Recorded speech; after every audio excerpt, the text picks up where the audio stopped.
Today might be hard for you, tomorrow might be even harder, but this is your year. The Lord is leading you down a new road.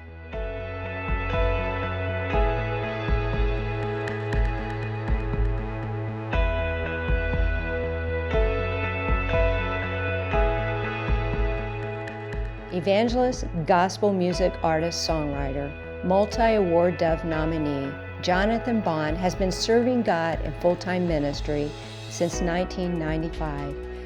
Prior to that time, Johnathan, while driving on rain-slick roads, an 18-wheeler pulled into his lane and forced him into traffic, where his car was hit so hard by two different vehicles that his seatbelt was ripped in half. The next thing he remembered was lying on a wet road and people were standing over him trying to find the pulse.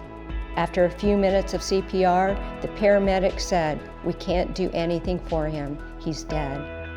In his heart, Johnathan pleaded, "Lord, if you will save me and let me live, I will live for you."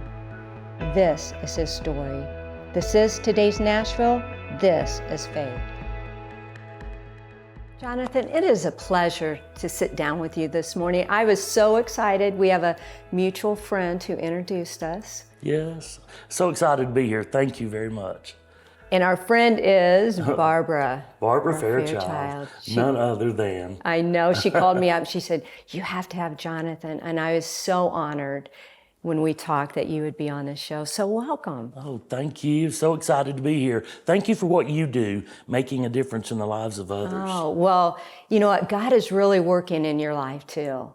Yes. And but I want to share with our audience of what God has done in your life and where it all started. So tell me about how you got into music and. Okay. I was raised in church my whole life. Now, where were you born? And I was born in the Phoenix, Arizona area. Okay. And then my parents, when I was about 8 years old, moved to Dalton, Georgia.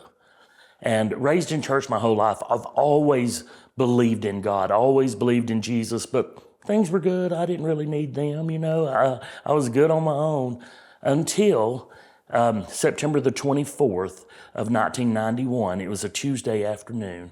I was on my way to work. It was raining really hard. An 18-wheeler pulls over in my lane. He hits my car, knocks me across the median into oncoming traffic. Two other cars hit me, and at 1:45 that Tuesday, they pronounced me dead at the scene. I'm lying there, it's raining. I could hear people around me. I couldn't see anything. They couldn't find a pulse or anything? They didn't. I could hear everything going on, but I heard a lady say, "He's too young to die." And then I heard a guy say, "He is dead." And were they doing CPR or anything? They had done all their procedures, and I don't know what all that was. But when I heard him say he is dead, I heard a whole different. I heard nothing else there, but I heard a whole different voice, and he said, "Ask and you shall receive. Ask and you shall receive," 3 times. And I was lying there, and I knew that voice. First time I'd heard that voice, but I knew who it belonged to. And I said, "God, if you will save me and let me live, I'll live for you." Nothing came out here, but you know, the heart connected. And through all of that, my back was broken in 9 places. I had a brain aneurysm. My skull had cracked and my head was swollen. This eye had loosened. I had 2 ribs broken, my arm, my shoulder. Physically, I was destroyed. How old were you at that time? I was 23. 23. Through all of that, to make a long story short, God healed me of every bit of that. The doctor said no way would I live, and then no way would I be able to have a viable life. You know, then they said there's no way I would ever feed myself, and I'm good at that. You know, so like through all of that, God proved himself, and it was that day that I realized he not only loves people, he loved me.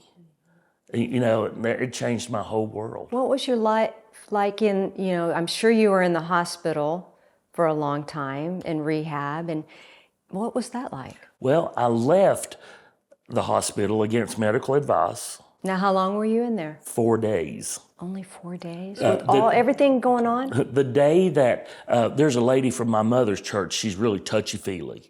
And when she put her hand on you, it was there like for months. You know, it's just dead weight there. She came into the room to see me, and I'm lying there, and she went to put her hand on my leg. And I didn't want that. And I moved my leg, and my mother said, "What did you just do?" And I was thinking, oh no. In my mind, I didn't want her to know I moved my leg because of her. My mother said, "Did you just move your leg?" And I said, "Yes, ma'am. Yes, ma'am, I did." And I moved it again, and I moved the other leg. And my mother ran to get the doctor. And I got up out of the bed, had all these wires hooked to me, and I started pulling some of them out. Oh, not good. It hurt. But I got up, and the doctor said, "You're not leaving." I said, "I'm leaving." I was hard-headed long before I met Jesus, and I'm still hard-headed today. But he healed me, and I was under doctor's care for 2 years, 2 full years. Yeah, broken back. And there was part of your story that you talked about your mom, and she kind of knew, didn't she, that you had been in the accident? Well, my mother and my brother were driving, and she heard on the radio, the announcer said, "Fatal car accident on Highway 2. Now, she said as soon as he said that, God spoke to her and said, "Ask and you shall receive." She looked at my brother. She said, "Lamar, that's Johnathan." He said, "Mother, that's not the direction he would have been going." But normally I would go the back road, but this time I took the main road. She said, "That's Johnathan." She went straight to the emergency room, made her way there, got there. I was in a holding room. They were cleaning me up for identification is what they were doing. And my mother went in. She said, "I'm Johnathan Bond's mother. He had the wreck over here on Battlefield Parkway." And she didn't know that was real. She had no idea except for God spoke to her. There had been no proof, but she knew that mother's intuition is a gift from God, you know. And so the doctors came out and he said, "Ma'am, we did everything we could." And she said, "No, you didn't. Would you pray with me?" And the doctor prayed with my mother just to be courteous. And he had already told her that you had died. Right. And he was praying with my mother, and while they were praying, the lady who was cleaning me up ran for help. I began to, I'm trying to think of the proper word, but basically vomit blood, and she ran for help. She's like, "Help me, somebody!" You know, the doctor got up and ran to help. My mother stayed on her knees, and later I said to my mother, I said, "Why did you stay down praying instead of getting up?" You know, because I would have thought. She said, "Never ever should you ask someone for something, for some kind of help, that they give it to you and you don't take time to thank them." So she stayed on her knees to say thank you to God. So, and what happened after that? I was in a coma. They put me in ICU, and then the rest is history, as they say. And you were out in 4 days. 32 years ago. 32 years ago. So at this point, were you in music? No, ma'am. My plans were to be a CPA.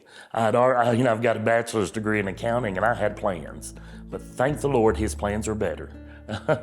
Well, you know what? He has taken you down another journey, and we're going to talk about that when we come back.